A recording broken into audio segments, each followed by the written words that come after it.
Sementara itu, Bupati Sukoharjo Etik Suryani ditetapkan sebagai tersangka pemerasan oleh KPK. Etik diduga melakukan tindak pidana korupsi pemerasan di Pemkab Sukoharjo, di mana mengikuti praktik suaminya.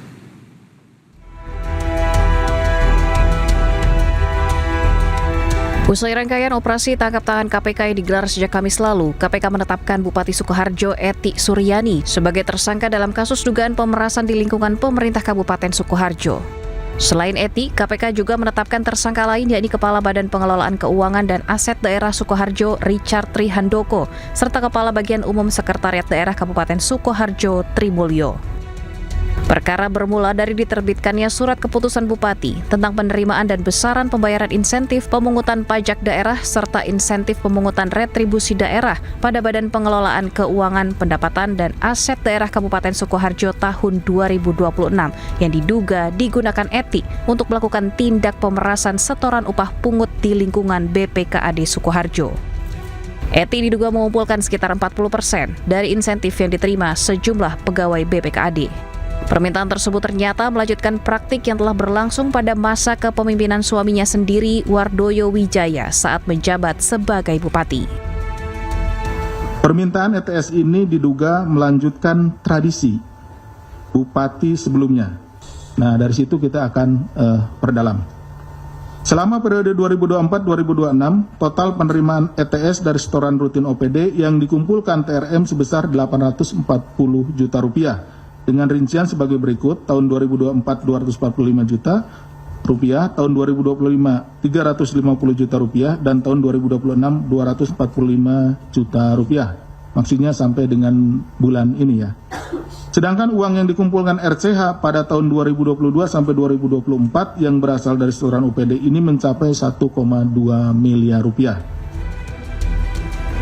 Selain itu, Etik juga diduga memerintahkan Trimulyo mengurus setoran rutin dari organisasi perangkat daerah setiap tahun dan pada momentum pemberian tunjangan hari raya.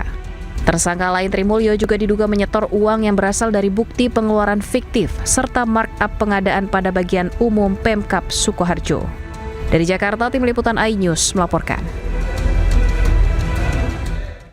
Emas seberat 74 kg yang ada di rumah Jampitsus nonaktif Febri Adriansyah mengalahkan berat emas di puncak Tugu Monas. Total nilai emas di rumah Febri mencapai 196,1 miliar rupiah.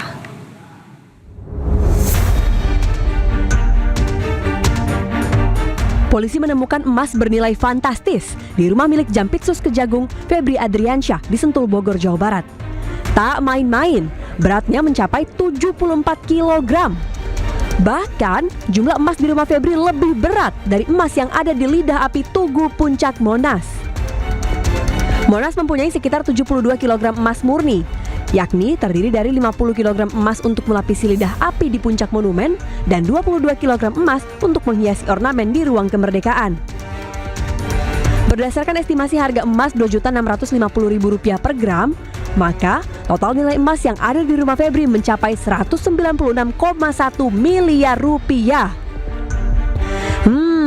Sementara itu, warga kelas menengah Indonesia untuk bisa mempunyai 1 gram emas saja setiap bulan rasanya sangat sulit.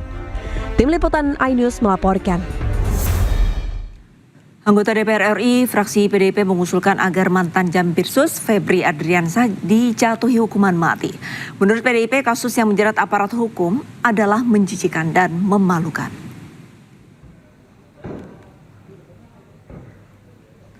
Anggota Komisi 3 DPR RI fraksi PDIP, Nasyirul Falah Amru atau yang biasa disapa Gus Falah, menegaskan kasus dugaan korupsi yang menjerat mantan Jampitsus Kejaksaan Agung Febri Adriansyah memalukan dan melukai hati rakyat. Jika terbukti, dirinya meminta agar terduga pelaku dihukum seberat-beratnya, seperti hukuman mati. Tindakan terduga pelaku juga dinilai menjijikan karena merupakan aparat penegak hukum.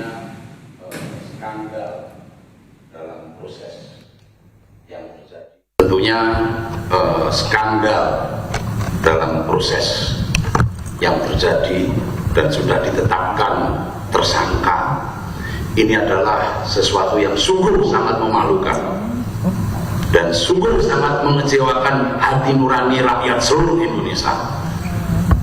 karena itu saya meminta pelaku tersangka diadili yang seberat-beratnya. Kalau bisa dihukum mati. Karena apa? Karena ini menyangkut hajat hidup orang banyak. Bayangkan blackout PLN karena kasus batubara. Bayangkan soal Krakatau Steel, Asabri. Ini kan sangat sungguh menjijikkan, apalagi dilakukan oleh aparat penegak hukum yang kita cintai ini. Saya sepakat dengan pimpinan mengusulkan untuk dibikin panja terkait kasus yang saat ini lagi kita dalami ini. Presiden Prabowo Subianto menyentil pejabat Polri hingga kejaksaan dalam acara peresmian bendungan Meninting di Lombok Barat, Nusa Tenggara Barat. Prabowo mengingatkan bahwa mereka sebenarnya adalah milik rakyat.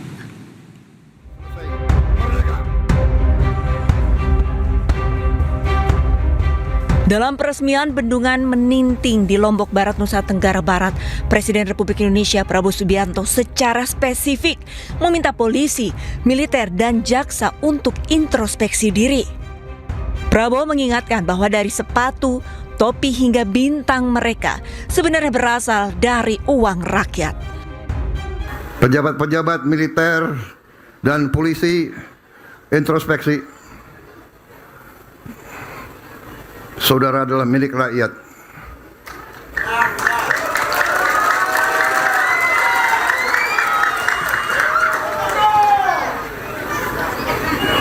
Bintangmu dari rakyat. Sepatumu dari rakyat. Topimu dari rakyat. Jangan pernah lupa itu.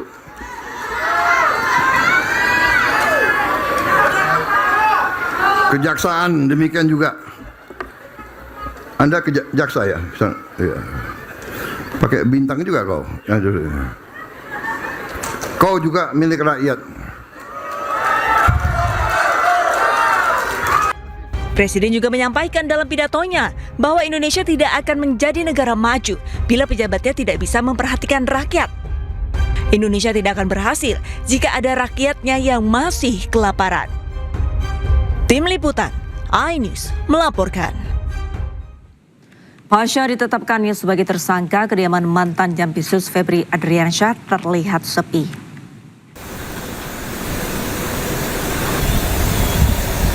Hingga sore ini kondisi di kediaman Febri Adriansyah di kawasan Radio Dalam Jakarta Selatan tidak terlihat ada kegiatan ataupun penjagaan ketat seperti sebelumnya. Pengamanan ketat yang terlihat di hari-hari sebelumnya pun kini sudah tidak lagi terlihat. Belum ditahan oleh pihak kepolisian, keberadaan ex-Jampitsus Febri Adriansyah kini belum diketahui.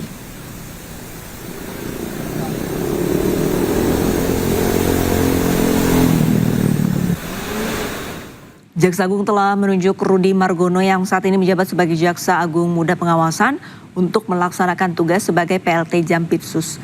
Kejaksaan Agung pun tegaskan pergantian kepemimpinan tidak akan mempengaruhi proses penegakan hukum.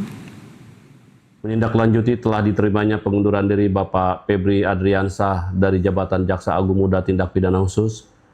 Bapak Jaksa Agung telah menunjuk Dr. Rudy Margono yang saat ini menjabat sebagai Jaksa Agung Muda Pengawasan untuk melaksanakan tugas sebagai pelaksana tugas Jaksa Agung Muda Tindak Pidana Khusus. Penunjukan tersebut dilakukan berdasarkan Surat Perintah Jaksa Agung nomor 76 tahun 2026 sebagai langkah untuk menjamin kesinambungan pelaksanaan tugas, fungsi, dan kewenangan di lingkungan Jaksa Agung Muda Tindak Pidana Khusus sampai ditetapkannya pejabat definitif. Kami tegaskan bahwa pergantian kepemimpinan ini tidak akan mempengaruhi proses penegakan hukum. Seluruh penanganan perkara tindak pidana khusus tetap berjalan secara profesional, independen, dan sesuai dengan ketentuan peraturan perundang-undangan. Rudy Margono ditunjuk sebagai pelaksana tugas Jaksa Agung Muda Bidang Tindak Pidana Khusus menggantikan Febri Adriansyah yang mengundurkan diri.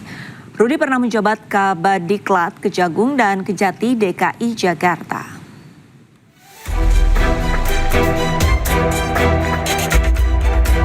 Jaksa Agung Republik Indonesia ST Burhanuddin menunjuk Rudi Margono sebagai PLT Jaksa Agung Muda Tindak Pidana Khusus Jampitsus menggantikan posisi Febri Adriansah. Penunjukan tersebut dilakukan setelah Febri Adriansah mengundurkan diri dari jabatan Jampitsus. Alasan pengunduran diri Febri untuk menjaga komitmen, integritas, objektivitas, dan netralitas proses penegakan hukum, mengingat sedang ada proses hukum yang saat ini ditangani penyidik Polri.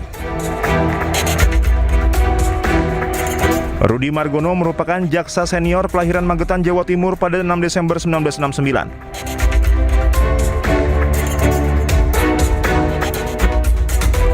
Ia menempuh pendidikan sarjana hukum di Universitas Brawijaya pada 1992, kemudian meraih gelar magister hukum dari Universitas Gadjah Mada pada 2002. Pendidikan akademiknya berlanjut hingga meraih gelar doktor ilmu hukum dari Universitas Brawijaya pada 2021. Sebelum dipercaya menjadi PLT Jampitsus, Rudi menjabat sebagai Jaksa Agung Muda Bidang Pengawasan atau Jamwas. Ia juga pernah memimpin Badan Pendidikan dan Pelatihan Badiklat Kejaksaan RI, serta menduduki sejumlah posisi strategis di lingkungan kejaksaan, termasuk Kepala Kejaksaan Tinggi DKI Jakarta.